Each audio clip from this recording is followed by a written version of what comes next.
মসজিদে আকসা বিজয় হবে আমার এবং কিয়ামতের মধ্যে। রাসূল সাল্লাল্লাহু আলাইহি ওয়াসাল্লাম যখন মারা যাচ্ছেন তখন মসজিদে আকসা বিজয় হয়নি।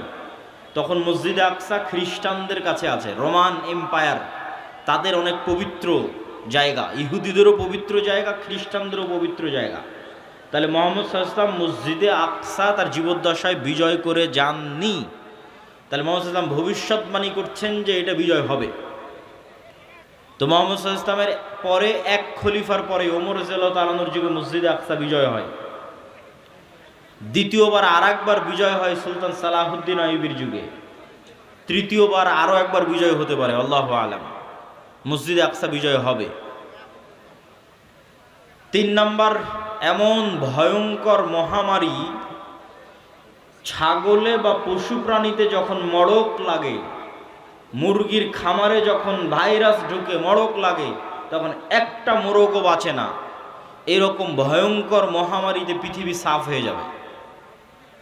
পৃথিবীতে যা মানুষ বেঁচে আছে তার অনেক অল্প মানুষ বেঁচে থাকবে। তো রাসূল সাল্লাল্লাহু আলাইহি ওয়াসাল্লামের মৃত্যুর পর থেকে নিয়ে আজ পর্যন্ত অসংখ্য মহামারী হয়েছে।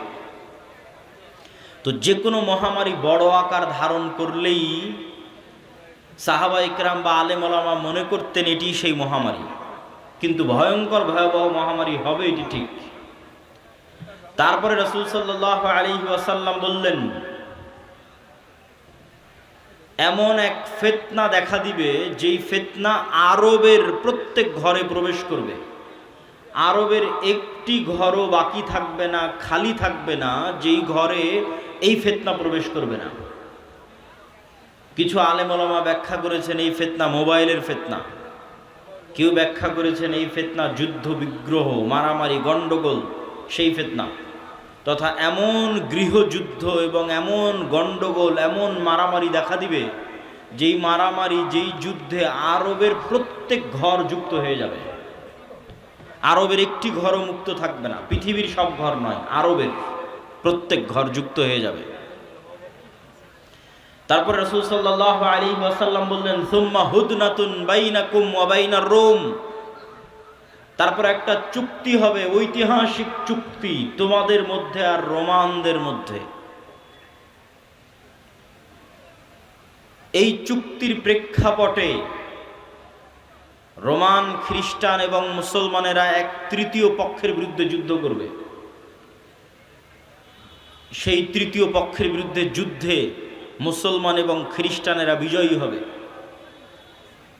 তারপরে কোনো একজন খ্রিস্টান ক্রুশ উঁচিয়ে ধরে বলবে এটার কারণে আমরা বিজয় হয়েছি। তখন এক মুসলমান ক্ষিপ্ত হয়ে গিয়ে ওই ক্রুশকে ভেঙে দিবে, কিছু বর্ণনায় আছে ওই ব্যক্তিকে হত্যা করবে। স্বেচ্ছাসেবক ভাইদের অনুরোধ করব আপনারা পিছনে বসার ব্যবস্থা করেন। বসার ব্যবস্থা না থাকার কারণে মানুষ দাঁড়িয়ে আছে।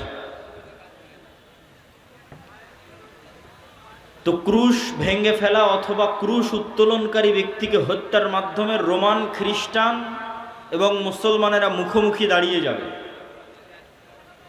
আর রোমান খ্রিস্টানদের সাথে মুসলমানদের এই যুদ্ধ হবে পৃথিবীর ইতিহাসের সবচেয়ে ভয়াবহ যুদ্ধ। মালহামা নামটি এখন অনেক পরিচিত, আর ইংরেজিতে আরমাগেডন নামটি অনেক পরিচিত। বাইবেলের প্রফেসি অনুযায়ী শেষ জামানায় এক ভয়ঙ্কর যুদ্ধ হবে, যেটিকে তারা বলে আরমাগেডন, ভয়ঙ্কর যুদ্ধ। ওইটারই ইসলামিক টার্মিনোলজি পরিভাষা অনেকেই মনে করে যে আল মালহামা বা আল মালহামা আল কুবরা, ভয়ঙ্কর যুদ্ধ। যেই যুদ্ধের মতো ভয়ঙ্কর যুদ্ধ অতীতে কোনোদিন হয়নি, পরে ভবিষ্যতেও আর কোনোদিন হবে না। এই যুদ্ধটা কাদের কাদের মধ্যে সংঘটিত হবে? খ্রিস্টান রোমানদের মধ্যে এবং মুসলমানদের মধ্যে। রাসূলুল্লাহ সাল্লাল্লাহু আলাইহি ওয়াসাল্লামের ভাষা অনুযায়ী সেই দিন খ্রিস্টানেরা একত্রিত হবে তাহতা সামানিনা রায়া, ৮০টি পতাকার অধীনে। তাহতা কুল্লি রায়াতিন, প্রত্যেক পতাকার অধীনে ১২ হাজার করে সেনাবাহিনী থাকবে, যোদ্ধা, ফাইটার। তো ৮০টি পতাকার অধীনে ১২,০০০ করে সেনাবাহিনী থাকলে ক্যালকুলেটরে চাপলে দেখবেন প্রায় ৯.৫ লক্ষ থেকে ১০ লক্ষ মানুষ নয়, শুধু যোদ্ধা। তথা 10 লক্ষ যোদ্ধা একত্রিত হবে মুসলমানদের বিরুদ্ধে যুদ্ধ করার জন্য। রাসূল সাল্লাল্লাহু আলাইহি ওয়াসাল্লাম এই যুদ্ধের জায়গার নামও বলে দিয়েছেন, বলেছেন লা তাকুমুস সাআ, ততদিন কিয়ামত হবে না যতদিন না হাত্তা তুকাতিলুনার রোম, যতদিন না তোমরা রোমানদের বিরুদ্ধে যুদ্ধ করেছো বিল আমাক আও বিদাবিক, আমাক এবং দাবেক নামক জায়গায় যতদিন না তোমরা রোমানদের বিরুদ্ধে যুদ্ধ না করেছো ততদিন কিয়ামত হবে না। তো এই আমাক এবং দাবেক নামক জায়গাটি বর্তমান সিরিয়া এবং তুরস্কের সীমান্তবর্তী অঞ্চল। সিরিয়ার সীমান্তবর্তী ইদলিব, আলেপ্পো, আরবিতে বলে হালব, ইংরেজিতে বলে আলেপ্পো। এই হালব বা আলেপ্পোর হচ্ছে তুরস্কের সাথে লাগানো একটি সিরিয়ার শহর। এই সীমান্তবর্তী অঞ্চলেই এই জায়গাগুলো আছে মর্মে যারা ইতিহাসবিদ, যারা মানচিত্র নিয়ে গবেষণা করেন তাদের দাবি। আল্লাহু আলাম। এই যুদ্ধের ভয়াবহতা বলতে গিয়ে রাসূলুল্লাহ সাল্লাল্লাহু আলাইহি ওয়াসাল্লাম বললেন, সেই দিন এই যুদ্ধে এত মানুষ মারা যাবে। আর এক বর্ণনা অনুযায়ী এই যুদ্ধ প্রায় 4 দিন ব্যাপী চলবে। 5ম অথবা 6ঠতম দিনে গিয়ে বিজয় হবে, অথবা 4র্থ। তো 4 দিন যুদ্ধ চলবে। প্রথম 3 দিন ফলাফল ছাড়াই যুদ্ধ শেষ হবে, শুধু মৃত্যু আর লাশ, লাশের সারি আর মৃত্যু। আর 4র্থতম, 5মতম অথবা 6ঠতম দিনে গিয়ে বিজয় নির্ধারণ হবে মুসলমানদের। লাশের সংখ্যা এবং সারি বলতে গিয়ে রাসূল সাল্লাল্লাহু আলাইহি সাল্লাম বলেছেন যে একটি পাখি যদি আকাশে উড়ে তাহলে 1 মাস উড়লেও মানুষের লাশ যেহেতু শেষ হবে না, লাশের দুর্গন্ধ যেহেতু শেষ হবে না, সেহেতু পাখি দুর্গন্ধ মুক্ত ফাঁকা জায়গায় বসতেও পারবে না। পাখি পড়ে মারা যাবে, তবুও কোনো ভালো বসার মতো ফাঁকা জায়গা পাবে না 1 মাস উড়লেও। তাহলে এখান থেকে একটা পাখিকে উড়িয়ে দিলে 1 মাসে সে যতদূর যাবে, এই পুরো এরিয়া যদি চতুর্দিক থেকে মাপা হয় তো দেখা যাবে সবই লাশ। তাহলে কত লক্ষ কত কোটি মানুষের লাশ হতে পারে আল্লাহু আলাম। রাসূল সাল্লাল্লাহু আলাইহি ওয়াসাল্লাম বলছেন, গনিমতের বন্টনে কেউ সন্তুষ্ট হবে না। কেন? ওয়ারিসই নাই। সন্তুষ্টি কেমনে হবে? ওয়ারিস নাই। ওয়ারিস নাই কেন? এক বংশে যদি 100 জন সদস্য থাকে তো 99 জনই মারা যাবে, একজন বেঁচে থাকবে, তাহলে তো কোনো ওয়ারিস নাই। যেহেতু কোনো ওয়ারিস নাই সেহেতু কোনো আনন্দ নাই। তো গনিমতের মাল বন্টনে আনন্দ হবে না, কেননা ওয়ারিস বিহীন হবে সবাই। পুরো বংশের সব মারা যাবে, একজন বেঁচে থাকবে। রাসূলুল্লাহ সাল্লাল্লাহু আলাইহি ওয়াসাল্লাম এই মালহামা বা এই ভয়ঙ্কর যুদ্ধ এটির বর্ণনা দিতে গিয়ে বলেন, মুসলমানেরা সেদিন 3 ভাগে বিভক্ত হবে। সুলুসুন ইয়াহজিমু, 3 ভাগের 1 ভাগ যুদ্ধের মাঠ থেকে পালিয়ে যাবে।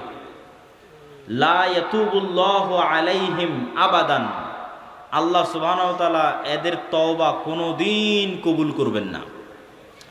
ইসলামে কবিরা গুনাহের যে লিস্ট আছে, তালিকা আছে, এই কবিরা গুনাহের তালিকায় শিরক সবচেয়ে বড়। তারপরে বিভিন্ন হাদিসে আছে পিতামাতার অবাধ্যতা, বিভিন্ন হাদিসে আছে নিরপরাধ মানুষকে হত্যা, বিভিন্ন হাদিসে আছে প্রতিবেশীর স্ত্রীর সাথে জেনা। এই যে কবিরা গুনাহ, সবচেয়ে বড় কবিরা গুনাহের যে তালিকা, এই সবচেয়ে বড় কবিরা গুনাহের যদি সর্বোচ্চ 10টা তালিকা করা হয়, তার একটা জিহাদের মাঠ থেকে পলায়ন করা। কিন্তু কবিরা গুনাহ যত বড়ই হোক, তওবা আছে, শিরকেও তওবা আছে, যতক্ষণ শ্বাস আছে। সব অধিকাংশ সাহাবী তো মুশরিক থেকে ইসলাম গ্রহণ করেছে, শিরক করে তারপরে যে ইসলাম গ্রহণ করেছে। এখনও যারা ইসলাম গ্রহণ করেছে তারা শিরক থেকে ইসলাম গ্রহণ করেছে। তাহলে শিরকের তওবা নাই মানে মৃত্যুর পরে কিয়ামতের মাঠে আল্লাহ চাইলে স্বেচ্ছায় এমন অনেক গুনাহ বান্দার মাফ করে দিতে পারে যেটার তওবাই ও করেনি। বুঝাতে না পারলে এটা আমার ব্যর্থতা। এমন অনেক গুনাহ আমরা করেছি যেটার তওবা আমরা করিনি, ইস্তেগফার করিনি, ক্ষমা চাইনি, তাও আল্লাহ ওই গুনাহ তার দয়ায় মাফ করে দিতে পারেন কিয়ামতের মাঠে। কিন্তু ওই যে দয়ায় মাফ করে দিবেন কিয়ামতের মাঠে আল্লাহ, ওই লিস্টে শিরক থাকবে না। এটা হলো শিরকের গুনাহ আল্লাহ ক্ষমা করবেন না। যে বান্দা যদি লাউ আতাইতুম, তুমি যদি আসো বিকরাবিল আরদি খাতায়া, আসমান জমিন পূর্ণ গুনাহ নিয়ে, তাহলে আমি আল্লাহ আসমান জমিন পূর্ণ ক্ষমা নিয়ে উপস্থিত হব।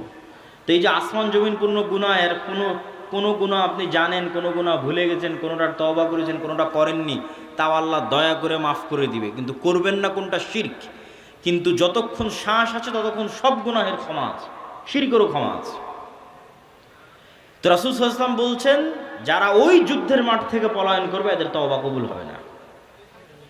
3 ভাগের 1 ভাগ, সুলুসুন, 3 ভাগের 1 ভাগ শহীদ হয়ে যাবে আল্লাহর রাস্তায়।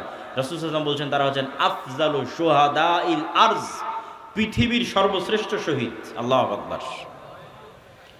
তারপরে বলছেন 3 ভাগের বাকি 1 ভাগ, 1 ভাগ তো পালিয়ে গেল, 1 ভাগ মরে শেষ, আর 1 ভাগ তারা বিজয়ী হবে। এরা বিজয়ী হওয়ার পর এই বিজয়ী দল ইয়াফতাতিহুনাল কুস্তুনতুনিয়া, কনস্টান্টিনোপল বিজয় করবে।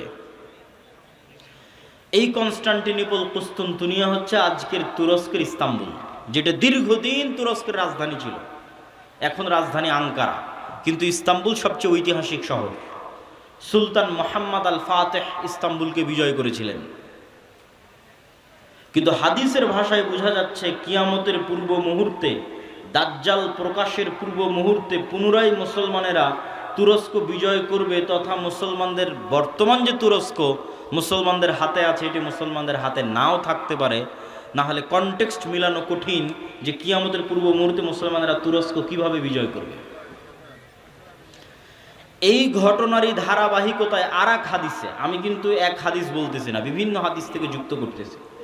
আর এক হাদিসে রাসূলুল্লাহ সাল্লাল্লাহু আলাইহি ওয়াসাল্লাম বলেন, ততদিন পর্যন্ত কিয়ামত হবে না যতদিন না বানু ইসহাকের 70,000 মানুষ, ইসহাক আলাইহিস সালাতু ওয়াস সালামের বংশের, ইব্রাহিম আলাইহিস সালাতু ওয়াস সালামের বংশের 70,000 মানুষ যতদিন না এমন এক শহরে যুদ্ধ করছে, মদিনাতুন, এমন এক শহরে যুদ্ধ করছে, জানিবুহাল বার ওয়া জানিবুহাল বাহর, যার এক পাশে সমুদ্র আর এক পাশে সমতল। কোন শহর?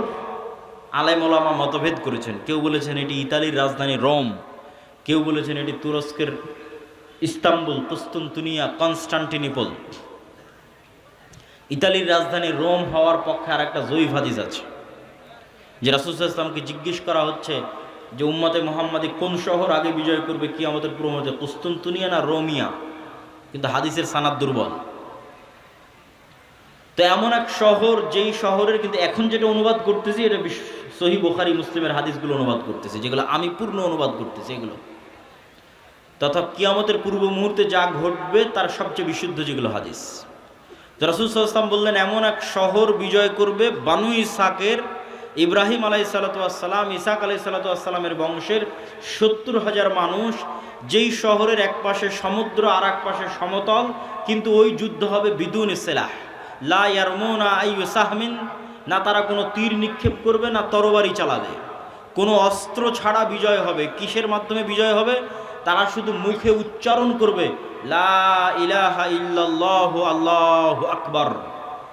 এই এক তাকবীর ধ্বনিতে শহরের এক দেওয়াল পড়ে যাবে, দ্বিতীয় তাকবীর ধ্বনিতে শহরের দ্বিতীয় দেওয়াল পড়ে যাবে, তৃতীয় তাকবীর ধ্বনিতে শহরের তৃতীয় দেওয়াল পড়ে যাবে।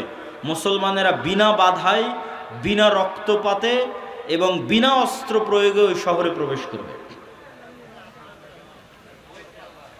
তো যদি এটি কুস্তুনতুনিয়া হয়, তাহলে এই যে আগের ঘটনার ধারাবাহিকতায়, আগে যে ভয়ঙ্কর মালহামা হলো, এই যে লক্ষ লক্ষ কোটি কোটি মানুষ মারা গেল, তারপরে মুসলমানেরা বিজয় হলো, খ্রিস্টানরা পরাজয় হলো, এই সেনাবাহিনী এবার যখন সিরিয়া এবং তুরস্কের সীমান্তবর্তী অঞ্চল থেকে বিজয় অভিযান নিয়ে রওনা দিবে ইস্তাম্বুল কুস্তুনতুনিয়া বরাবর, তখন ইস্তাম্বুলে প্রবেশ করতে তাদের আর আলাদা কোনো অস্ত্র প্রয়োগ করতে হবে না।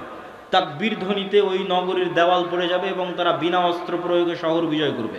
অথবা ওই আগের হাদিসে কুস্তুনতুনিয়া বিজয় হয়ে গেছে, কুস্তুনতুনিয়া বিজয়ের পর এই বিজয় কাফেলা চলতেই থাকবে। ম্যাপ চেক করলে বুঝবেন, চলতে চলতে চলতে পৌঁছে যাবে ইতালির রাজধানী রোমে। যখন ইতালির রাজধানী রোমে পৌঁছবে তখন আর এখানে কোনো অস্ত্র প্রয়োগ করতে হবে না, তাকবীর ধ্বনিতে শহর বিজয় হয়ে যাবে। দুটের যে কোনো একটা আল্লাহ সুবহানাহু ওয়া তাআলা ভালো জানেন। এই দুই বিজয়ের অথবা এক বিজয়ের, কুস্তুনতুনিয়া বিজয় অথবা কুস্তুনতুনিয়ার পরে রোম বিজয়, ইতালির রাজধানী রোম বিজয়, এই দুই বিজয়ের কোনো এক বিজয়ের পরে আড়াল থেকে, বেশিরভাগ হাদিসে আছে কুস্তুনতুনিয়া বিজয়ের পর, শয়তান চিৎকার করে বলবে দাজ্জাল তোমাদের বাড়িতে প্রবেশ করে গেছে, কিন্তু এটা মিথ্যা সংবাদ হবে। কিন্তু তখন তৎকালীন এই মুজাহিদ বাহিনী যারা যুদ্ধ করতেছে তাদের যিনি নেতা থাকবেন তিনি 10 জন অশ্বারোহীকে রওনা করিয়ে দিবেন দাজ্জাল সত্যি সত্যি বের হয়েছে কিনা এটা অনুসন্ধান করার জন্য। তো রাসূলুল্লাহ সাল্লাল্লাহু আলাইহি ওয়াসাল্লাম বলছেন এই যে 10 জন বের হবে, আসমাহুম ওয়া আসমা আবাইহিম, এদের নাম, এদের বাপ দাদার নাম, এদের গায়ের রং, এদের ঘোড়ার গায়ের রং সব আমি এখন বলে দিতে পারবো, এখন যেন আমি দেখতে পাচ্ছি। কিন্তু তিনি বলেননি, কিন্তু তিনি জানতেন যে কোন 10 জন, তাদের নামও তিনি জানেন, তাদের বংশও তিনি জানেন, তাদেরকে রওনা করিয়ে দেওয়া হবে। এই ঘটনার সাথে আরেকটা ঘটনা যুক্ত আছে যেটা না বললেই নয়। যেই দিন এই মালহামা হবে, এটা ছুটে গেছে বলতে, সেই দিন ওই হাদিসে রাসূল সাল্লাল্লাহু আলাইহি ওয়াসাল্লাম বলছেন ইয়াখরুজু মিনাল মাদিনা খিয়ারু আহলিল আরদ, মদিনা থেকে যুদ্ধ করার জন্য সিরিয়াতে এসে রোমানদের বিরুদ্ধে যুদ্ধ করবে, এই জন্য মদিনা থেকে তৎকালীন বিশ্বের খিয়ারু আহলিল আরদ, সবচেয়ে আল্লাহওয়ালা তাকওয়াবান পরহেজগার একদল মানুষ বের হবে। আল্লাহু আকবার। তৎকালীন বিশ্বের সবচেয়ে তাকওয়াবান আল্লাহওয়ালা পরহেজগার মানুষেরা তখন মদিনায় থাকবে, তাদের একটা জামাত এই যুদ্ধে অংশগ্রহণ করার জন্য মদিনা থেকে রওনা দেবে। তখন এই রোমান খ্রিস্টান এম্পায়ারের সেনাবাহিনীরা বলবে মদিনার মানুষ তোমাদের এখানে কাজ কি, খাল্লু বাইনানা ওয়া বাইনাল্লাযিনা সাবাউ মিন্না, আমাদের যুদ্ধ এই সিরিয়ার মানুষদের সাথে, তোমরা আমাদের রাস্তা ক্লিয়ার করে দাও, তোমাদের এই যুদ্ধে বাধা দেওয়ার কি দরকার, অথবা আমাদের মধ্যে থেকে আগের যুদ্ধের ধারাবাহিকতায়, মানে এর আগেও আরো অনেক যুদ্ধ হয়ে থাকতে পারে, ধারাবাহিকতার কাছে বন্দী হয়ে আছে, বন্দী হওয়ার পর তারা তোমাদের দিন গ্রহণ করে নিয়েছে, ওদের সাথে আমাদের যুদ্ধ, তোমরা কেন ওদেরকে বাঁচাতে আসতেছো, এরকম একটা কনটেক্সট হাদিসের মধ্যে আছে। তখন মদিনার মানুষেরা উত্তরে বলবে আমরা আমাদের ভাইদেরকে একাই ছেড়ে দিতে পারি না, অতএব এই যুদ্ধে আমরা অংশগ্রহণ করবই করব। এখানে ভাইদেরকে বলতে দুটোই উদ্দেশ্য হতে পারে, সিরিয়ার মুসলমানদেরকে অথবা রোমানদের মধ্যে যারা বন্দী হয়েছিল খ্রিস্টান, পরে মুসলমান হয়ে গেছে, ওদেরকে এরা চাচ্ছে নিয়ে নিতে, যে আমরা তো আমাদের লোকজনকেই চাচ্ছি, তোমাদের কি সমস্যা। ওদেরকে বাঁচাতে এরা বলবে না, আমাদের মুসলিম ভাইদেরকে আমরা একাই ছেড়ে দিতে পারি না, তখনই যুদ্ধ হবে। তো এবার এই যে 10 জন অশ্বারোহী রওনা দিল দাজ্জালের অনুসন্ধানে, দাজ্জালকে খুঁজতে, তখনও দাজ্জাল বের হয়নি। তো কিন্তু মুজাহিদ বাহিনী হতবিহব্বল, তটস্থ, হতভম্ব হয়ে যাবে, কেননা দাজ্জালের ফিতনা পৃথিবীর সবচেয়ে বড় ফিতনা। আদম আলাইহিস সালাতু ওয়াস সালাম যেই ফিতনায় পা দিয়ে জান্নাত থেকে বের হয়ে গেছেন, ওটাও ফিতনা। আল্লাহ বললেন এই গাছের নিকটে আসিও না, এই গাছের ফল খেও না, খেয়ে নিলেন। তো ফল খেতে নিষেধ করাটা ফিতনা, খেয়ে নিলেন, ফিতনায় পড়ে গেলেন, ফিতনা থেকে বাঁচতে পারলেন না। কাবিল হাবিলকে হত্যা করলো, এটাও ফিতনা। নূহ আলাইহিস সালাতু ওয়াস সালামের কওম আগের যুগের সৎ কর্মশীল পরহেজগার বান্দাদের মূর্তি বানিয়ে পূজা করতে লাগলো, ওটাও ফিতনা। লূত আলাইহিস সালাতু ওয়াস সালামের কওম জেনায় লিপ্ত হয়ে গেল, এটাও ফিতনা। কিন্তু এগুলো একটাও ফিতনা দাজ্জালের ফিতনার মতো বড় নয়, এটা বুঝতে হবে।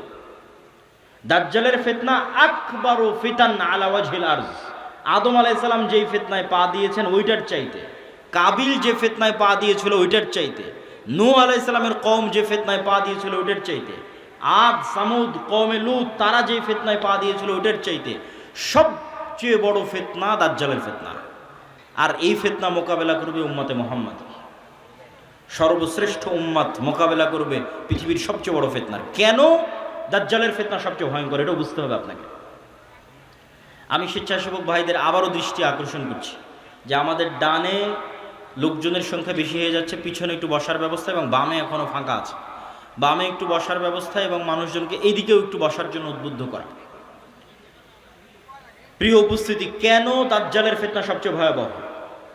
দেখেন, কওমের নূহ আলাইহিস সালামের কওম যখন বড় বড় আল্লাহওয়ালা পীর বুজুর্গ দিনদার মানুষের মূর্তি বানালো, তখন তারাও জানতো যে মূর্তির কোনো ক্ষমতা নাই। ইয়া আবাতি লিমা তা'বুদু মা লা তাসমাউ, ইব্রাহিম আলাইহিস সালাম বাপকে বলছে, হে আমার বাপ, এমন মূর্তির কেমনে ইবাদত করো যে শুনতেও পায় না, দেখতেও পায় না। তাহলে আগের যুগের মানুষ যে মূর্তির ইবাদত করতো অথবা এখনো করে, তাদের সাথে কোরআনের যে তর্ক বিতর্ক, ওই তর্ক বিতর্কের মানদণ্ড হচ্ছে তোমরা যেই সমস্ত বাতিল ইলাহের পূজা করো এদের রব হওয়ার ক্ষমতা নাই। রব হওয়ার ক্ষমতা নাই মানে কথা বলার ক্ষমতা নাই, শোনার ক্ষমতা নাই, দেখার ক্ষমতা নাই, সৃষ্টির ক্ষমতা নেই। এরা একটা মাছি বানাতে পারবে না, মশা বানাতে পারবে না, এরা একটা খেজুরের বিচির দানার উপরের যে পাতলা আবরণ থাকে ওটার পর্যন্ত এরা মালিক নয়। তাহলে যে রব নয়, ও ইবাদতের যোগ্য কেমনে হয়? রব তো আমি, আসমান জমিন আমি বানিয়েছি, সূর্য চন্দ্র আমি বানিয়েছি, ইবাদত আমার করো, এই দিয়ে কোরআন পরিপূর্ণ। এটা মানুষের বুঝতে সহজ যে এর ক্ষমতা নাই, কেন এর ইবাদত করব। কিন্তু এই কনটেক্সট অচল হয়ে যাবে যখন দাজ্জাল আসবে। কেন দাজ্জাল রব যা যা করতে পারে তার প্রায় সব কিছুই করে দেখাবে। এই জন্য দাজ্জালের ফিতনা সবচেয়ে ভয়াবহ, ভয়ঙ্কর ফিতনা। মা কালী, মা দুর্গা আর শাহজালাল আর শাহপরাণ, যাদেরই মানুষ আল্লাহ বাদ দিয়ে ইবাদত করছে, আর ঈসা আলাইহিস সালাতু ওয়াস সালাম আর মারিয়াম আলাইহিস সালাতু ওয়াস সালাম আর যাদেরই ইবাদত করছে,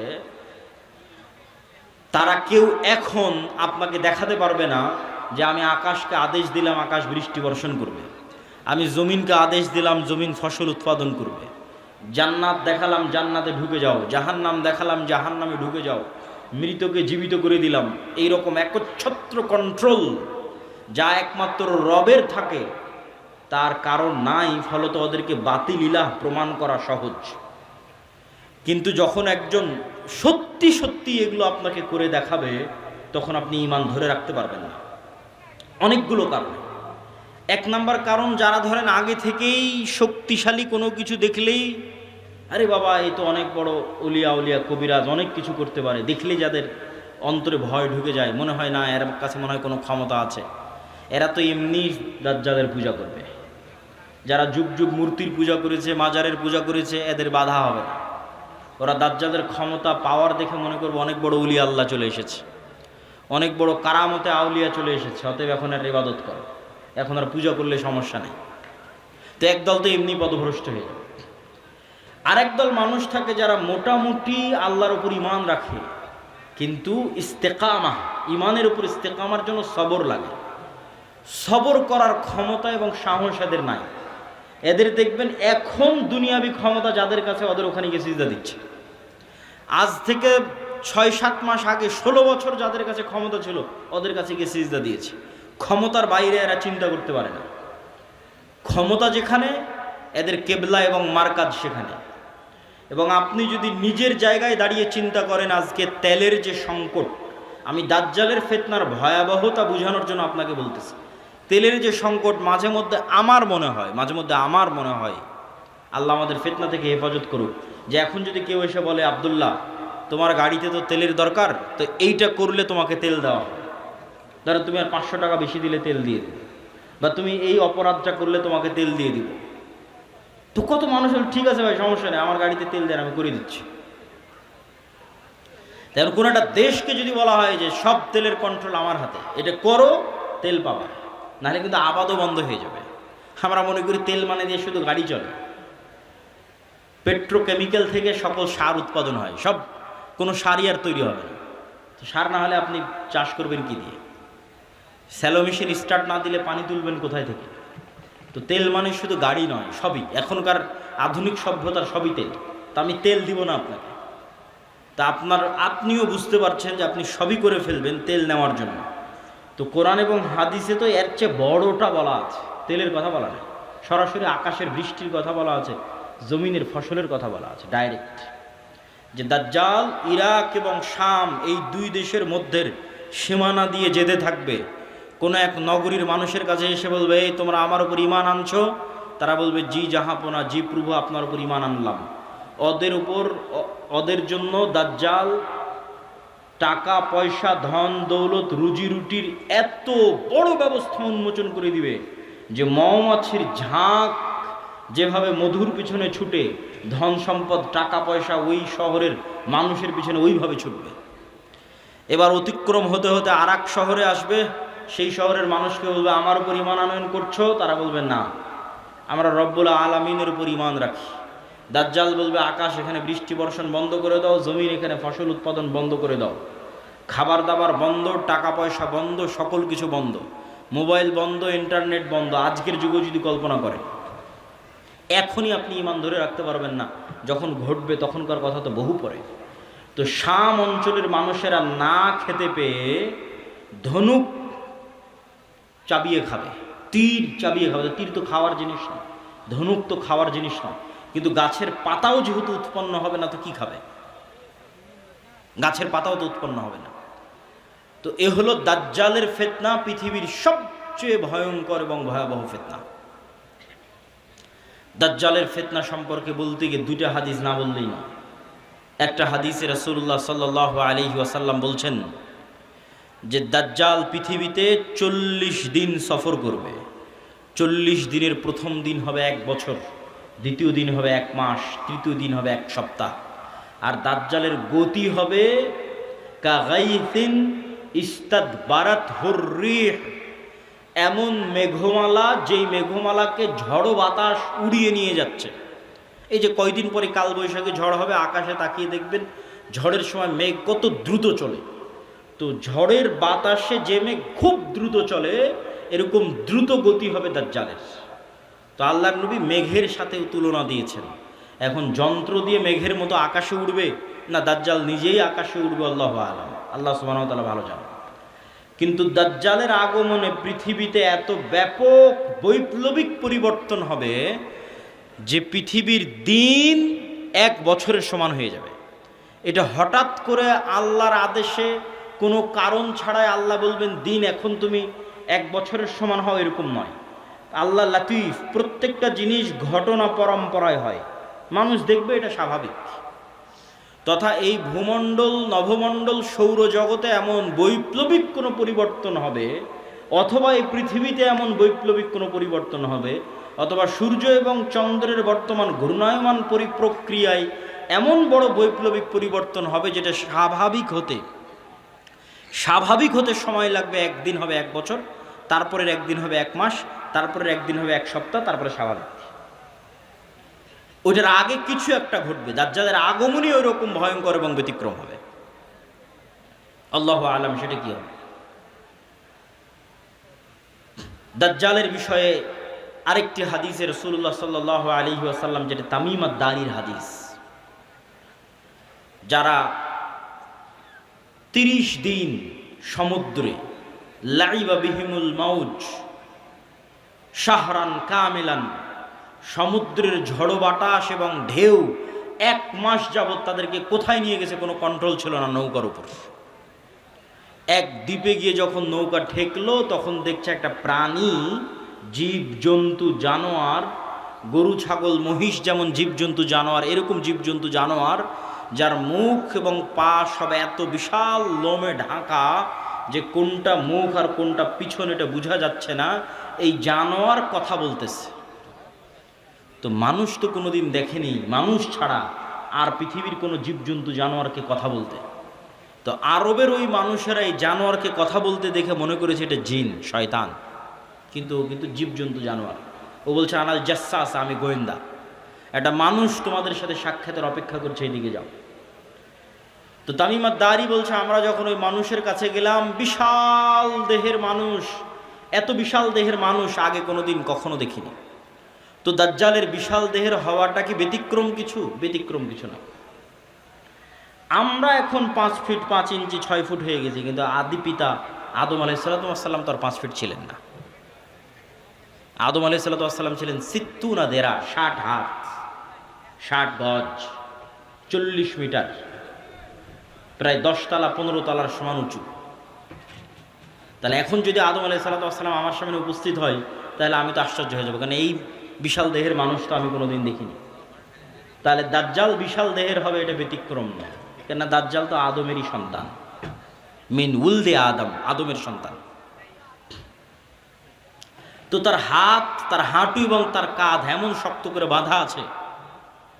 আমরা তাকে জিজ্ঞেস করলাম তুমি কে? সে বলে আমার পরিচয় তোমরা জানবেই, তোমরা বলো তোমরা কারা।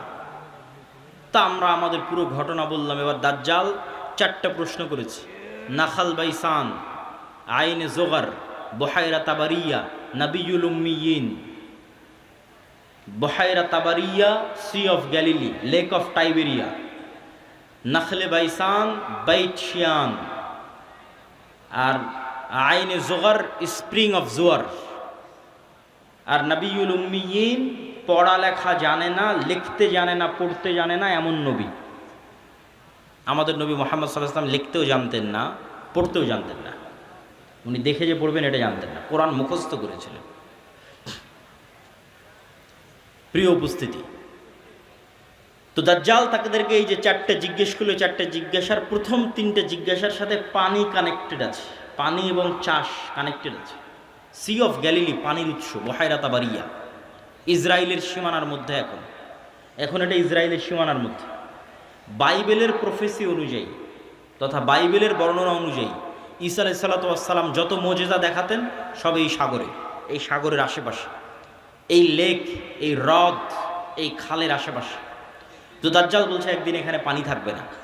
এখন পানি দাজ্জাল আসার আগেই শেষ হবে সেটা ঠিক না, আসলে না, দাজ্জাল আসার শেষ হবে না। কেন আর এক হাদিসে বলতেছে ইয়াজুজ মাজুজ যখন বের হবে তখন ওরা বহায়রা তাবারিয়ার পানি খেয়ে শেষ করে দিবে, খেয়ে শেষ করে দিয়ে অন্যদিকে আগাবে পানি শেষ করার জন্য। তাহলে পানি যদি দাজ্জাল আসার আগেই শেষ হয় তাহলে ইয়াজুজ মাজুজ আবার কোথায় পানি পাবে? এটাও তো একটা প্রশ্ন। কিন্তু দাজ্জাল বলছে এখানে একদিন পানি থাকবে না। তার মানে কি ইয়াজুজ মাজুজ এসে শেষ করবে ওটার ভবিষ্যৎবাণী, না দাজ্জাল আসার আগেই শেষ হবে? মানে অনেকেই দেখি এখন খুঁজে যে বহায়রা তাবারিয়াতে পানি শেষ হচ্ছে কিনা, সেটার জন্য বলতেছে যে পানি যে দাজ্জাল আসার আগেই শেষ হবে এটা মনে করাটা একদম 100% ঠিক এটা বলা যাবে না।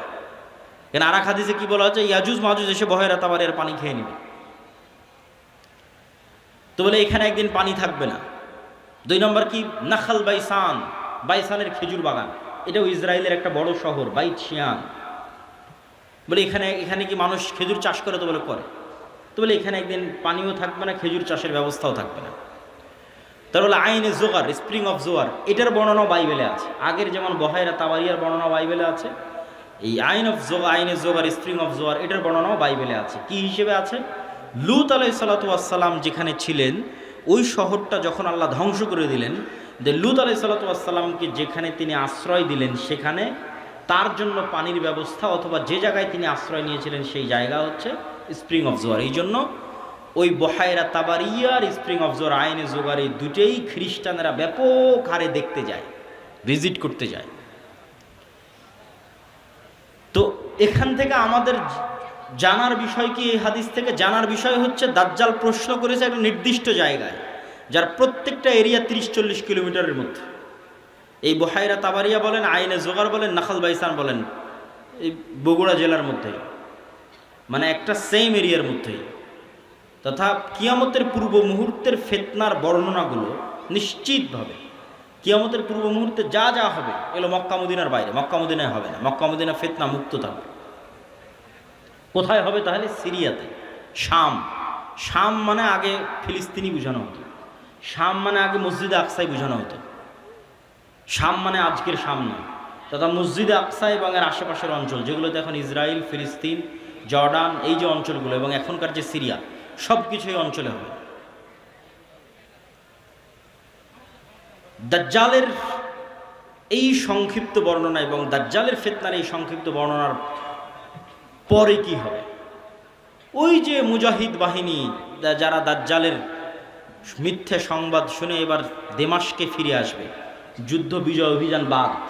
কেন? এটা ভয়ঙ্কর ফিতনা। এই ভয়ে দাজ্জাল আসলে বের হয়েছে কিনা, যুদ্ধ বাদ দিয়ে সবাই ফিরে আসবে তাদের যেটা সেন্টার, তাদের সেন্টার দামেস্ক। যুদ্ধ যদি রোম পর্যন্ত গিয়ে থাকে, ইতালির রাজধানী, ওখান থেকেও ফিরে দামেস্কে আসবে। যদি তুরস্কের রাজধানী ইস্তাম্বুল পর্যন্ত গিয়ে থাকে, ওখান থেকে ফিরে দামেস্কে আসবে। এবার দামেস্কে আসতে আসতে সত্যিই দাজ্জাল বের হয়ে যাবে। এবার রিয়ালি প্রকৃত অর্থে দাজ্জাল বের হয়ে গেছে। এবং দাজ্জাল বের হওয়া মাত্রই সকল ক্ষমতা দাজ্জালের কাছে চলে যাবে। এটার বিবরণ আরেকটু পরে দিব, এখানে এটা শেষ করে নিই। তো দাজ্জাল বের হয়ে যাবে। এই দামেস্কের মসজিদে ফজরের সালাতে যখন জামাত হবে তখন এবার ঈসা আলাইহিস সালাতু ওয়াস সালাম অবতীর্ণ হবেন। কেননা দাজ্জালের ফিতনা যেই লেভেলের অলৌকিক, ওইটা মোকাবেলা করার জন্য ওই লেভেলের অলৌকিক লাগবে। তথা দাজ্জালের এই ফিতনা মোকাবেলা ওই মুজাহিদরাও করতে পারবে না যারা ইস্তাম্বুল বিজয় করেছে, রোম বিজয় করেছে, এবং কিছু কিছু হাদিসের বর্ণনা অনুযায়ী তারা ভারতও বিজয় করতে পারে। মানুষের মাথায় একটা চিত্র আগে থেকে ঢুকে আছে যে দাজ্জাল যখন বের হবে পৃথিবীতে তখন পুরো পৃথিবী দাজ্জালের কন্ট্রোলে থাকবে। এটা ভুল কথা। দাজ্জাল যখন বের হবে তখন পুরো পৃথিবী মুসলমানদের কন্ট্রোলে থাকবে, মানে মুসলমানরা বিজয় করে শেষ করে দিবে, সব বিজয় করে ফেলবে। মসজিদে আকসা বিজয়, ইস্তাম্বুল বিজয়, খ্রিস্টানরা তো পরাজিতই হয়ে যাবে, ইতালির রাজধানী রোম বিজয়, ভারত বিজয়, পুরো পৃথিবীতে মুসলমানদের জয় জয়কার থাকবে।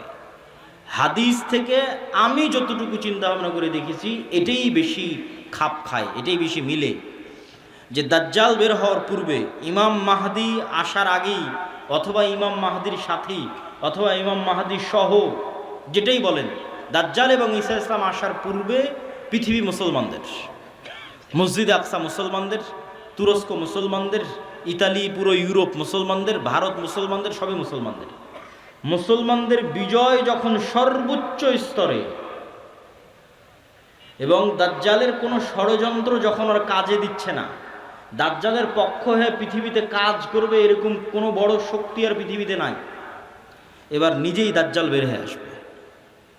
কেননা যারা দাজ্জালের পক্ষ নিয়ে কাজ করতে তারা সব বিপদে পড়ে গেছে, কেননা বিজয় মুসলমানদের হয়ে গেছে। তো ইহুদিরাও এক মাসিহের অপেক্ষা করতেছে, বিপদ থেকে, বিপদে পড়লে বিপদ থেকে বাঁচায় যে সে মাসিহ, মাসিহ দাজ্জাল। খ্রিস্টানেরাও ঈসা মাসিহ, বিপদে পড়লে বিপদ থেকে বাঁচায় যে সেই মাসিহ ঈসা আলাইহিস সালাম বিপদ থেকে বাঁচাবে। খ্রিস্টানেরাও বিশ্বাস করে ঈসা আলাইহিস সালাম আবার আসবে, কিন্তু তারা এটা জানে না যে ঈসা আলাইহিস সালাম মারা যায়নি, জীবিত আছে। আমরা জানি ঈসা আলাইহিস সালাম মারা যাননি, জীবিত আছে, আর তারা মনে করে মরে গেছে, কিন্তু পুনর্জন্ম হয়ে পুনরায় ঈসা আলাইহিস সালাম পৃথিবীতে আসবে তাদেরকে বাঁচানোর জন্য, খ্রিস্টানদের বাঁচানোর জন্য। তাহলে সারা পৃথিবীর সবাই শেষ জামানার একজন বিশাল মাসিহের অপেক্ষায়। এবং আধুনিক এখনকার বিশ্বের যতগুলো নিউজ চ্যানেল রিপোর্ট, সবগুলোতেই বর্তমান যে যুদ্ধ চলতেছে এই যুদ্ধ নিয়েও এই আলোচনাগুলো আমাদের দেশে নয়, এই অঞ্চলে নয়, ইউরোপ এবং আমেরিকায় আলোচিত হচ্ছে, যারা বিশ্বে শাসন করে তাদের কাছে। তাদের ভাষায় দাজ্জাল হচ্ছে অ্যান্টি ক্রাইস্ট ইংরেজিতে, আর মালহামা হচ্ছে আরমাগেড্ডন, আর জেসাস ঈসা আলাইহিস সালাম উনি আসবেন। অ্যান্টি ক্রাইস্ট না আসলে জেসাস আসবে না, অ্যান্টি ক্রাইস্ট মানে দাজ্জাল। আর অ্যান্টি ক্রাইস্ট ততক্ষণ আসবে না যতক্ষণ না ইহুদিরা জেরুজালেমে একত্রিত হচ্ছে, এটা তাদের বিশ্বাস। ইভাঞ্জেলিক্যাল খ্রিস্টিয়ান যারা ইঞ্জিল কেন্দ্রিক খ্রিস্টান তাদের বিশ্বাস। তো ফলত তাদেরও ঈসা আলাইহিস সালামকে নিয়ে আসতে হবে, ইহুদিদেরও একজন মাসিহ লাগবে। ফলত সবাই সেইটারকে সামনে নিয়ে কাজ করতেছে, যে ওইটা যত দ্রুত ঘটানো যাবে তত দ্রুত মনে করতেছে আমাদের বিজয়। কিন্তু সবার কামনা অনুযায়ী তো কাজ হবে না, সবার চাওয়া অনুযায়ী কাজ হবে না, কেননা সবাই ভুল বুঝবে, ভ্রান্তিতে পা দিবে। কি কি ভ্রান্তিতে পা দিবে বলি? ইহুদিদের আসল মাসিহ যিনি তিনি তো চলে এসেছেন, কিন্তু তারা তো গ্রহণ করেন। ইহুদিদের প্রকৃত মাসিহ তো ছিল মুহাম্মদ সাল্লাল্লাহু আলাইহি ওয়াসাল্লাম নিজেই। মুহাম্মদ সাল্লাল্লাহু আলাইহি ওয়াসাল্লামের অপেক্ষায় তারা মদিনায় গিয়ে বসে থাকতো, অনেক আগে গিয়ে বসেছিল, ইমান তো আনেনি। তো এরা তো মাসিহকে চিনতে পারে, ঈসা আলাইহিস সালাম তো মাসিহ চিনতে পারেনি, ইমান আনেনি, ঈসা আলাইহিস সালামকে হত্যা করার চেষ্টা করেছে, নিকৃষ্ট। তো এই জন্য এদের সঠিক মাসিহ এরা পাবে না, এরা দাজ্জালকেই মনে করবে আমাদের মাসিহ, কিন্তু দাজ্জাল তো হবে ভ্রান্ত। এই জন্য দাজ্জালের অনুসারী কারা হবে? ইহুদিরা। রাসূল সাল্লাল্লাহু আলাইহি ওয়াসাল্লাম বলছেন, ইয়াতবাউ দাজ্জাল ৭০ আলফা ইহুদ মিন আসবাহান। ইরানের ইস্পাহান শহরের ৭০,০০০ ইহুদি দাজ্জালের অনুসারী হবে। তাহলে ইহুদিরা দাজ্জালকে মাসিহ মনে করে দাজ্জালের অনুসারী হবে, কিন্তু দাজ্জাল তো পরাজিত হবে। কিন্তু প্রথম যখন দাজ্জাল আসবে তখন তো সব ক্ষমতা দাজ্জালের হাতে, ফলত যে কেউ পথভ্রষ্ট হয়ে যাবে। তো এই অংশের সামারিটা করি। এই অংশের সামারি হচ্ছে দাজ্জাল এবং ঈসা আলাইহিস সালাম আসার পূর্বে মুসলমানেরা পৃথিবী বিজয় করবে এবং ইহুদি এবং খ্রিস্টানরা বিপদে পড়বে। যেহেতু ইহুদি এবং খ্রিস্টানরা বিপদে পড়বে, বিশেষ করে ইহুদিরা, তো এখন ইহুদিদের বাঁচানোর জন্য দাজ্জাল বের হবে এবং যেহেতু দাজ্জালের পক্ষে কাজ করার মতো আর পৃথিবীতে কেউ অবশিষ্ট নাই, এই জন্য এবার দাজ্জাল নিজেই বের হবে। দাজ্জাল যখন নিজেই বের হবে তখন এক নিমিষে, এক সেকেন্ডে সকল ক্ষমতা দাজ্জালের কাছে চলে যাবে। মুসলমানেরা হতভম্ব, হতবিহ্বল হয়ে যাবে। আকাশও বৃষ্টি বর্ষণ করে না, জমিনও ফসল উৎপাদন করে না, দুর্ভিক্ষই নিয়তি ঈমান নিয়ে বাঁচার জন্য। তথা সেই সফল যে বলবে আমি মরতে প্রস্তুত কিন্তু ঈমান বিক্রি করতে প্রস্তুত নই। সেই সফল যার একটা টাকার প্রতি অবৈধ লোভ নাই, অবৈধ একটা টাকার প্রতি ন্যূনতম লোভ নাই। আপনি নিজেই নিজের আত্মা এবং নফসকে চেক করেন যে আপনার একটা টাকার প্রতি যদি, অবৈধ টাকার প্রতি যদি ন্যূনতম লোভ থাকে, আপনি দাজ্জালের ফিতনা থেকে বাঁচতে পারবেন না। পরকালে যার বিশ্বাস সর্বোচ্চ পর্যায়ে, পরকালে যার বিশ্বাস সর্বোচ্চ লেভেলে, ও দাজ্জালের ফিতনা থেকে বাঁচতে পারবে। আসহাবুল উখদুদ ওয়াস সামাই যাতিল বুরুজ ওয়াল ইয়াউমিল মাউউদ ওয়া শাহিদু ওয়া মাশহুদ কুতিলা আসহাবুল উখদুদ। ওদের বলা হলো হয় ঈমান না হয় সামনে আগুন, ঝাঁপিয়ে পড়ো। তো ওরা বলল আমরা আগুনেই ঝাঁপিয়ে পড়ব। তো ওরা আগুনে কেমনে ঝাঁপিয়ে পড়বে এটা ছাড়া সম্ভব নয় ঝাঁপিয়ে পড়া, যদি ওই আগুনে জান্নাত না দেখে। আর নিজের বাড়িতে যে এসি রুম আছে ওখানে জাহান্নামের আগুন জ্বলতেছে। তো ওরা এটা বিশ্বাস করে যে আমি যদি আমার এসি রুমে ফিরে যাই ঈমান পরিত্যাগ করে, তাহলে ওই এসিরা বাতাস নয়, এটা জাহান্নামের আগুন। আর যদি সামনের আগুনে ঢুকে যাই তাহলে এটা আগুন নয়, এটা জান্নাত। তো এই সেম ঘটনা তো দাজ্জালের সময় হবে। দাজ্জালের জান্নাতে যে ঢুকবে ও ঢুকে গেল জাহান্নামে, আর দাজ্জালের জাহান্নামে যে ঢুকবে ও ঢুকে গেল জান্নাতে। তাহলে পরকালের উপর ইয়াকিন না থাকলে তো আপনি দাজ্জালের ফিতনা থেকে বাঁচতে পারবেন না। তাহলে এবার দাজ্জালের আবির্ভাবের পর সারা পৃথিবীর সব মুমিন মুসলমান বিপদে, কোনো খাবার নাই, অসহায়, কিচ্ছু নাই। এবার বিপদগ্রস্ত মুমিন মুসলমানদের বাঁচানোর জন্য আসবে ঈসা আলাইহিস সালাম। এই হলো প্রেক্ষাপট। তাহলে শুরুতে বিপদে ইহুদি খ্রিস্টানেরা, বাঁচাতে আসবে দাজ্জাল। সব ক্ষমতা তখন দাজ্জালের কাছে। বিপদে এবার মুসলমানেরা। কোন মুসলমানেরা? যারা সব দেশ বিজয় করে শেষ করে দিয়েছে। তুরস্ক বিজয় করেছে, মসজিদে আকসা, ভারত, তারপরে ইতালি, সব বিজয় শেষ করে দিয়েছে। ওরা এখন চরম বিপদে। এবার ওদেরকে বাঁচানোর জন্য আসবে ঈসা আলাইহিস সালাম। ঈসা আলাইহিস সালামও এমন অলৌকিক ক্ষমতা নিয়ে আসবেন যে তার নিঃশ্বাস যতদূর পর্যন্ত যাবে, নিঃশ্বাসে কাফের মারা যাবে। আল্লাহু আকবার, আল্লাহু আকবার। নিঃশ্বাসের স্পর্শে কাফের মারা যাবে, রাসূল সাল্লাল্লাহু আলাইহি ওয়াসাল্লাম বলছেন।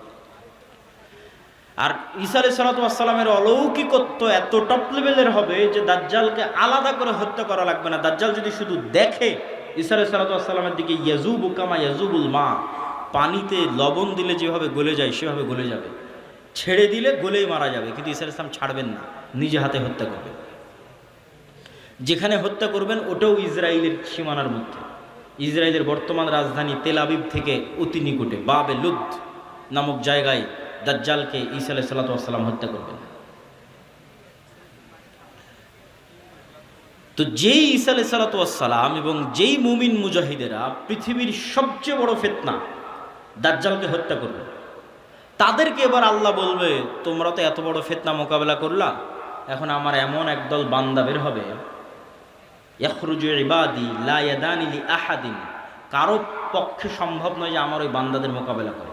ঈসা আলাইহিস সালাম এত বড় নবী, তিনি পৃথিবীর সবচেয়ে বড় ফিতনা দাজ্জালকে হত্যা করলেন, তাকে আল্লাহ বলছে তুমিও পারবা না। এখন যারা বের হবে, অতএব মুমিন মুজাহিদদের নিয়ে তুমি তুর পাহাড়ে আশ্রয় নাও। তাহলে ঘটনার ক্ষেত্রগুলো দেখেন।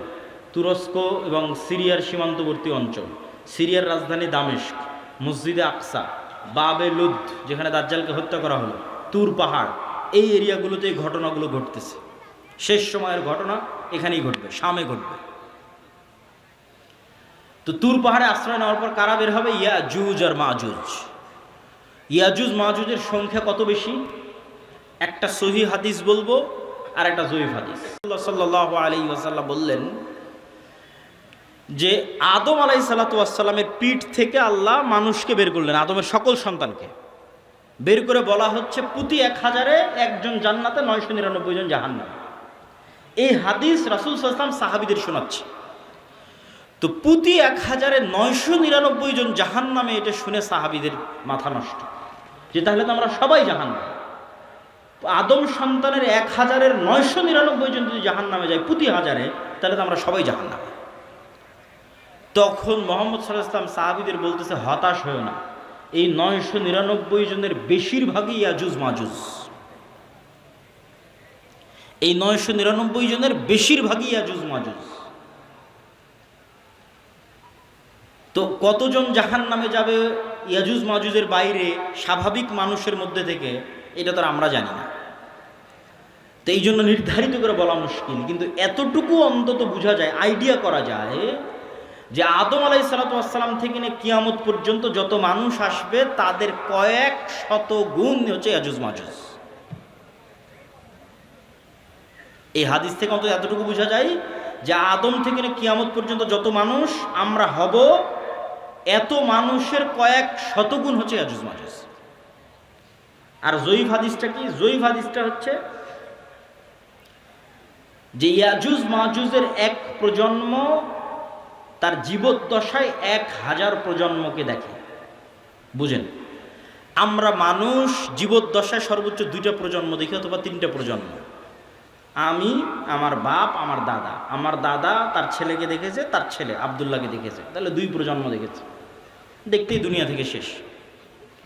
তো ইয়াজুজ মাজুজের এক প্রজন্ম তাদের জীবদ্দশায় 1000 প্রজন্মকে দেখে।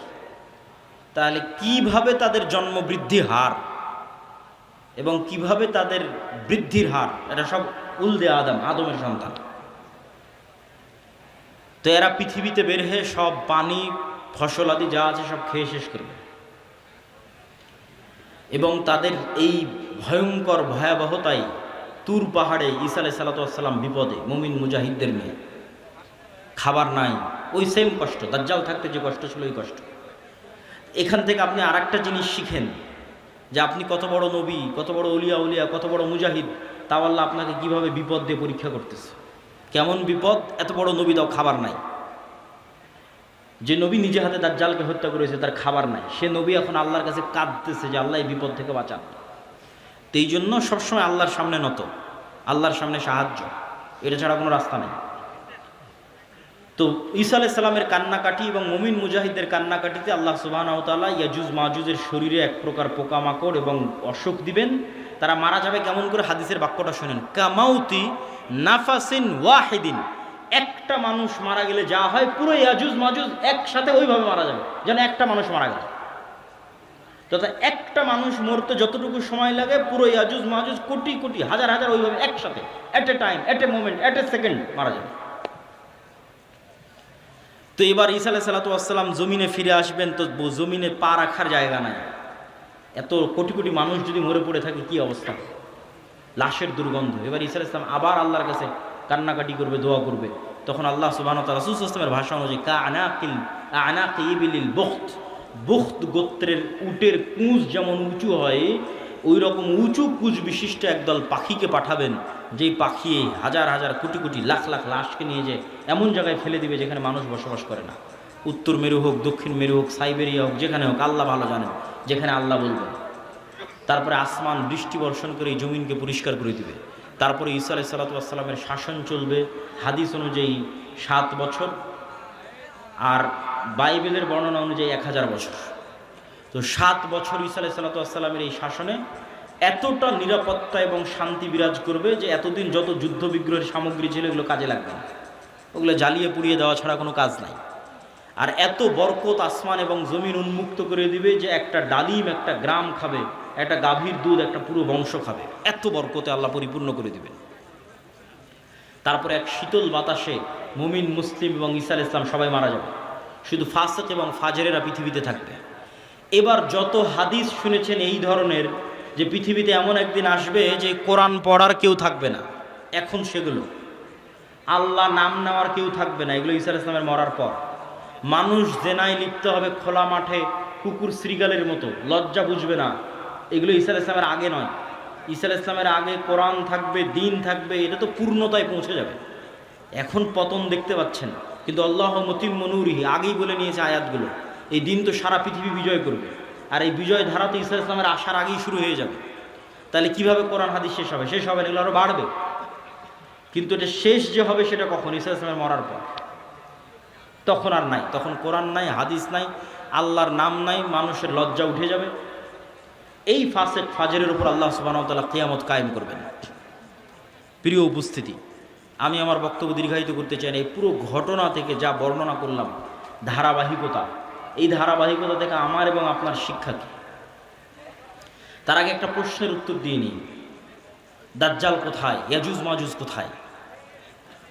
একদল নাস্তিক, আবার একদল মুনকিরে হাদিস দৌড়ায়, দুইটাই।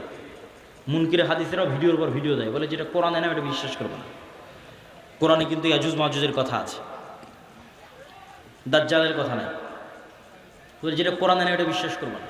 আবার একদল নাস্তিক বলে যে এই পৃথিবীর স্যাটেলাইট ক্যামেরা সব আছে, কই তোমার দাজ্জাল, কই তোমার ইয়াজুজ মাজুজ।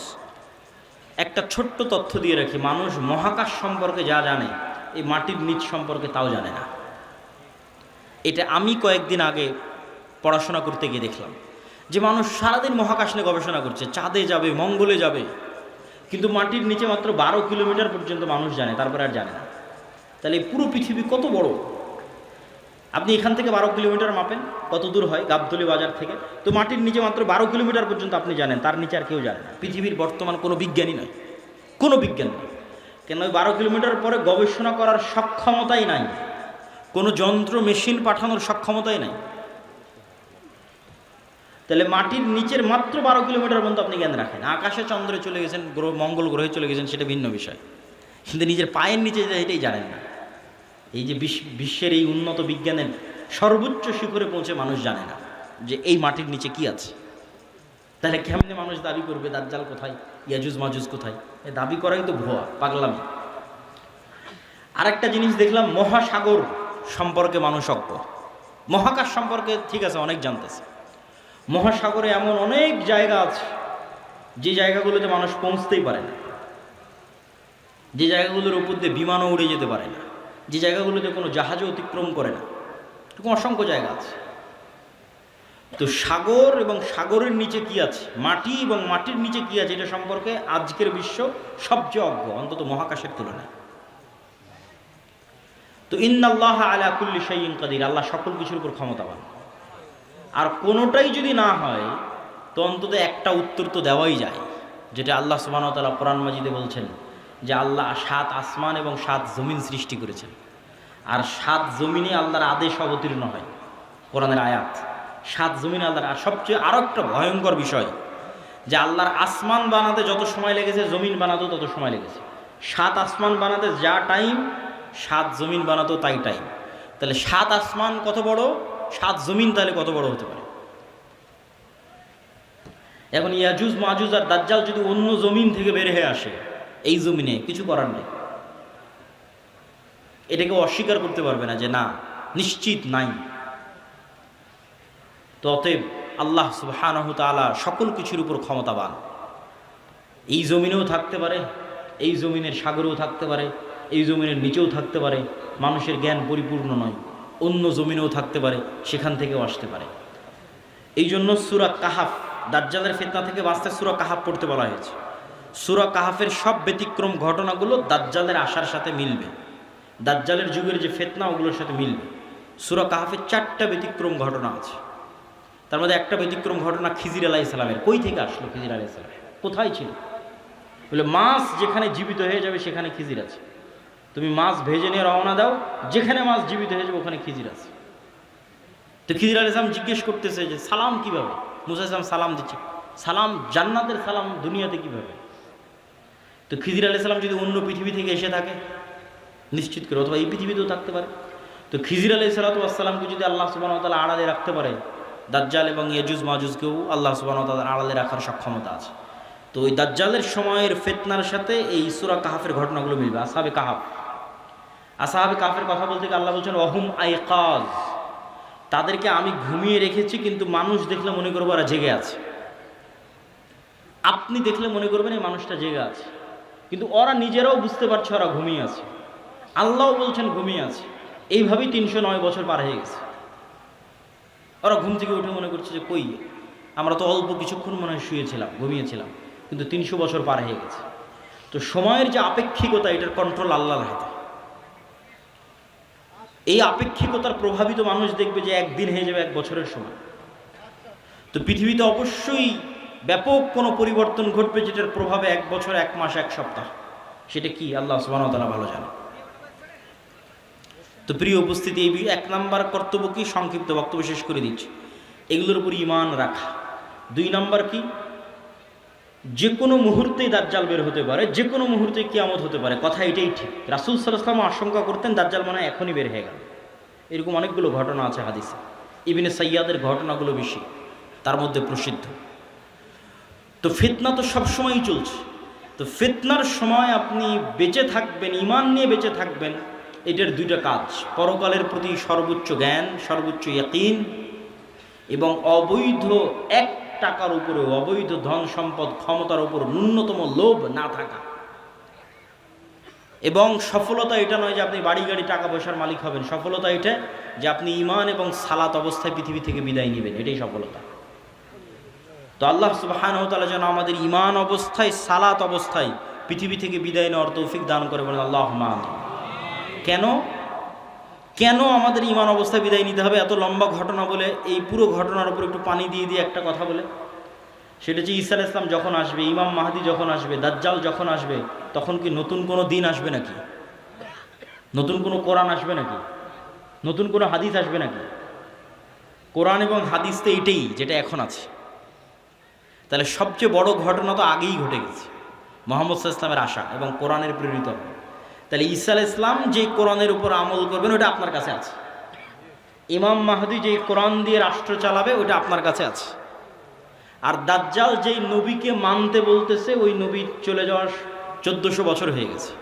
তাহলে কাজ আমাদের কাছে আছে। হ্যাঁ, ইমাম মাহদি যেই দিন আসবে সেই দিন আমি সব কিছু করবো, জি না, এটাতে প্রোডাক্টিভিটি নষ্ট হয়। এই জন্য আগেই বলেছি, দাজ্জাল আসার আগেই মুসলমানেরা বিজয় করবে। এই জন্য প্রোডাক্টিভিটি বন্ধ করা যাবে না। কেন, আসল কাজ তো আমাদের কাছে আছেই, নতুন করে তো আর কিছু আসবে না। ঈসা আলাইহিস সালাম তো নতুন কোরআন আনবেন না, এই কোরআন তো আমার কাছে আছে। ইমাম মাহদি তো আর নতুন হাদিস নিয়ে আসবে না, হাদিস তো এটাই, তো ওটা তো আমাদের কাছে আছে। তাহলে কাজ তো আমাদের কাছে আছে। আরও একটা কি মাথায় নিয়ে উঠে যাবেন, মানুষের মৃত্যু কিয়ামত, কিয়ামত আমার মরে যাওয়াই আমার কিয়ামত। কেন, আমি তো পরকালের জগতে ঢুকে গেছি, কবর, বারজাখ। আমার মৃত্যুর মাধ্যমে আমি পরকালের জগতে ঢুকে গেলাম, তাহলে আমার কিয়ামত আগেই হয়ে গেল। দাজ্জাল আসার আগেই কিয়ামত হয়ে গেল আমার। তাহলে আমার মৃত্যু যেহেতু আমার দোরগড়ায়, তাহলে দাজ্জাল কখন আসলো, মাহদি কখন আসলো, সেটার প্রতি ধর্তব্য না করে ওই যুগেও যেই কোরআনের উপর আমল হবে, যেই কোরআন দিয়ে বাঁচা যাবে, সেই কোরআন আমার কাছে আছে। তাহলে এখন আপনার কাজ কি? আপনার নিজের মৃত্যুর প্রস্তুতি নেওয়া, আর আপনার সামনে যে কোরআন আছে, যেটা সবচেয়ে বড় ঘটনা, দাজ্জালের চেয়েও বড় ঘটনা, মাহদি ঈসার চেয়েও বড় ঘটনা, কোরআনের প্রেরিত, এইটার উপর আমল করা, পড়া, হাদিস পড়া এবং আমল করা। এবং ইমানের উপর মৃত্যু, সালাতের উপর মৃত্যু, এটা অতীত যুগের সব নবী রাসূলের শিক্ষা। আল্লাহ সুবহানাহু ওয়া তাআলা আমাদের তৌফিক দান করুক, আল্লাহুম্মা আমিন। বক্তব্যের শেষে বৈঠকি দানের আহ্বানের পাশাপাশি 2টা জরুরি কথা। এই যে ভাইয়েরা যারা মক্তব পরিচালনা করে গাবতলী শাখায়, আপনারা আমাদের মক্তব অলিম্পিয়াড দেখেছেন এনটিভিতে, বিশাল আয়োজন। সারা দেশে প্রায় 7 শতাধিক মক্তব আমাদের অধীনে ট্রেনিং করা আছে। এখনও ট্রেনিং চলতেছে রাজশাহী জামিয়া সালাফিয়াতে, নতুন 30-40টা মক্তবের। এরকম প্রতিনিয়ত ট্রেনিং চলতেই থাকে। তো এই যে প্রায় 30,000 ছাত্রছাত্রী এই 700টা মক্তবে অধ্যয়ন করে, পড়াশোনা করে। তো এই যে কোরআনের শিক্ষা, কোরআনের জ্ঞান আমরা ছড়িয়ে দিচ্ছি, এই মসজিদ, এই মক্তবগুলো থেকেই কিন্তু খেলাফা প্রতিষ্ঠিত হবে। শেষ জামানায় যারা ইসলামকে বিজয় করবে তারা বের হয়ে আসবে। এই মসজিদ, এই মক্তবগুলোকে আপনাদের মূল্যায়ন করতে হবে এবং নিজ নিজ মসজিদে মক্তব চালু করা এটা কঠিন কিছু নয়। ভাই, আপনাদের অধীনে মক্তব কেমনে চালাবো? অনেকেই প্রশ্ন করে। অতি সহজ। আপনি আমাদের যে অফিসিয়াল নাম্বার আছে সেখানে ফোন দিয়ে বলবেন পরের ট্রেনিং কবে, আপনার মক্তবের শিক্ষককে ট্রেনিংয়ে পাঠিয়ে দেবেন। ট্রেনিংয়েই তাকে সব বুঝিয়ে দেওয়া হবে কিভাবে কী হবে না হবে, মক্তব কেমনে চালাবে। শুধু এতটুকু জানা যে পরের ট্রেনিং কবে, এর জন্য কোনো বুকিংও লাগবে না, কিছু লাগবে না। ট্রেনিং শুনে জামিয়া সালাফিয়ায় ঢুকে যেতে হবে যে ঠিক আছে, এতটার সময় ট্রেনিং, আমি এসেছি, 7 দিনের প্রস্তুতি নিয়ে যেতে হবে। অতি সহজ। তো এই যে আমাদের দাওয়াতি কাজগুলো, আরেকটি বড় দাওয়াতি কাজ মাসিক আল ইতিসাম। আমি নিয়মিত লিখি, সম্পাদকীয় লিখি, মিন্নাতুল বাড়ি লিখি, পবিত্র কোরআনের সংক্ষিপ্ত ব্যাখ্যা লিখি। 3টে লেখা শুধু আমারই থাকে মাসিক আল ইতিসাম। আব্দুর রহমান বিন আব্দুর রাজ্জাক, শেখ আব্দুর রাজ্জাক বিন ইউসুফ, আরও বড় বড় আলেম ওলামা সবারই লেখা থাকে, সম্পাদকীয় থাকে। এই মাসের সম্পাদকীয় আছে ইরান এবং ইসরায়েলের যুদ্ধের উপর। এরকম সমসাময়িক সব ইস্যু নিয়ে লেখা থাকে। এই মাসিক আল ইতিসামের এজেন্ট হতে হবে, নিতে হবে, পড়তে হবে, সম্পৃক্ত থাকতে হবে। আর এই যে ইমান বাড়াতে বললাম, ইমান ধরে রাখা, এটার জন্য আল্লাহর পথে যাত্রা, এই বইটা খুব গুরুত্বপূর্ণ। এটা ইমানের মজবুতির জন্যই এই বইটা লেখা, আল্লাহর পথে যাত্রা। এই বইটা প্রত্যেক মসজিদ, মাদ্রাসা, স্কুল, কলেজের দার্সের অন্তর্ভুক্ত হওয়া দরকার। যে মসজিদে মানুষ দার্স দিবে সেই দার্সের অন্তর্ভুক্ত হওয়া দরকার। আরও যে সমস্ত বই পুস্তকগুলো আছে, শেখ আব্দুর রাজ্জাক বিন ইউসুফ, আব্দুর রহিম বিন আব্দুর রাজ্জাক, কাসুস ইসলাম দেখতে কেমন ছিলেন, আইন রসুল, দো অধ্যায়, উপদেশ, সালাত, সব বইগুলোকে মূল্যায়ন করতে হবে। তো পরিশেষে আমি স্বেচ্ছাসেবকদের আহ্বান করবো আপনাদের মধ্যে যাওয়ার, এবং আপনাদেরকে উদাত্ত আহ্বান জানাবো যে তারা এই যে বিশাল খরচ করে বক্তব্য পরিচালনা করছে এবং এই সম্মেলনগুলো আয়োজন করছে, এগুলোতে আপনাদের আন্তরিক সহযোগিতা আমরা কামনা করছি। তো স্বেচ্ছাসেবক ভাইয়েরা কি প্রস্তুত আছে? তো তাদেরকে আমি ঢোকার জন্য বলতেছি। জি, এবং এর মধ্যে বক্তব্য চলতে থাকবে। আপনারা ব্যাপক হারে এবং বেশিভাবে এই দানে অংশগ্রহণ করার, আমি কিন্তু দেখতে পাচ্ছি না স্বেচ্ছাসেবকরা যে ঢুকতেছে, এটা কিন্তু বোঝা যায় না। তো সকলেই এটাতে আপনাদের সহযোগিতা অংশগ্রহণ করবেন। অর্থনৈতিক ইবাদত খুব শক্তিশালী, জান্নাত কেনা যাবে, সকল গুনাহের কাফফারা হবে, নেকিতে যত কমতি থাকবে পূরণ করা যাবে টাকা দিয়ে। দুনিয়াতে যেভাবে প্লট এবং ফ্ল্যাট সেল হয়, আল্লাহ ওইভাবে জান্নাত সেল করেন। দুটো জিনিসে, হয় আল্লাহর রাস্তায় যুদ্ধ করে শহীদ হয়ে যাও, নাহলে আল্লাহর রাস্তায় দান করো, করে জান্নাত কিনে নাও। এর বাইরে জান্নাতের 100% কনফার্ম, নিশ্চিত জান্নাত নাই, কনফার্ম নাই। হতে পারে, যেতে পারেন, সেটা আছে। সালাত, সিয়াম, হজ, যাকাত হতে পারে, যেতে পারেন, নিশ্চিত যাবই। জিহাদ করে শহীদ হতে হবে, না হলে টাকা দিয়ে জান্নাত কিনতে হবে। নিশ্চিত যাবই, কনফার্ম জান্নাত কিনতে চাই, নিশ্চিত টাকা, না হয় জিহাদ করে শহীদ। আর বাকিগুলোতে হতে পারে, আল্লাহ যদি দোয়া করে, তওবা ইস্তেগফার কবুল করে, সালাত যদি ঠিক থাকে, হতে পারে। আল্লাহ সুবহানাহু ওয়া তাআলা ভালো জানেন। আমি আমার বক্তব্য এখানেই শেষ করছি। আমার পরে আব্দুর রহিম বিন আব্দুর রাজ্জাক, তারপর আব্দুর রহমান বিন আব্দুর রাজ্জাক, এবং সবশেষে শেখ আব্দুর রাজ্জাক বিন ইউসুফ। যেহেতু অনেক দূর দূরান্ত থেকে এসেছেন, বিশৃঙ্খলা না করে সবাই আজকের এই ঐতিহাসিক আয়োজন, এভাবে একত্রিত হওয়া খুব কম জায়গায় হয়, সবার নিজ নিজ ব্যস্ততা আছে। এই বিশাল আয়োজনকে মূল্যায়ন করবেন বিশৃঙ্খলা না করে। আল্লাহ কবুল করুক, আল্লাহুম্মা আমিন। আসসালামু আলাইকুম ওয়া রাহমাতুল্লাহি ওয়া বারাকাতুহু।